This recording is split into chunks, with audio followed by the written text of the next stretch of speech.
Osteogenesis imperfecta is a genetic disorder where the bones are weaker, causing them to be more susceptible to fracture. It's often known as brittle bone disease.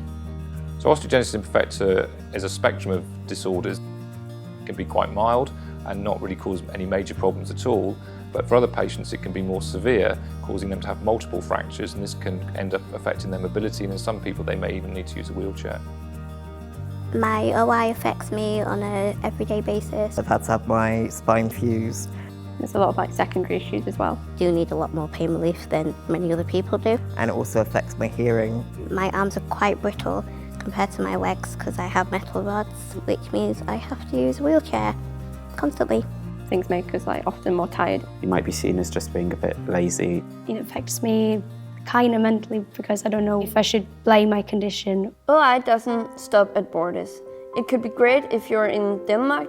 It could be great if you're in the UK. Because you know you can have an opportunity to be treated. In Norway you will get everything very good. If you're in a wheelchair you will get modified cars and everything. The services for children have been very well developed in this country, but we need to improve the care for them as they become adults and for the rest of their life. Something is going much slower than the other things.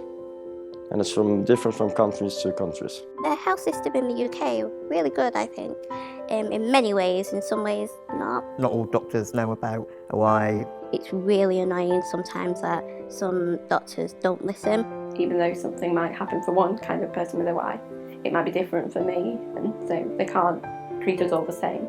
It can be really hard to explain to people how it affects you when it's not instantly visible. So you probably get not good treatment, I'm afraid.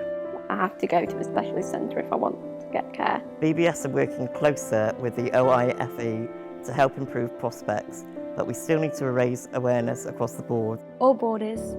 And that's what we're trying to teach you right now. And this isn't just limited to the more obvious forms. We need to include the more invisible, milder forms too. Yeah, I have a wheelchair and I have helpers, pain sometimes. Yeah, and that sucks, but yeah, I'm having a good life. It's not because my life sucks. For me particularly, being in a wheelchair doesn't mean I can't do things. I can still drive, I can still live independently. I'm just like anyone else. I think I'd want people to speak to me about my OI rather than making assumptions about how it affects me. And thank you so much for watching.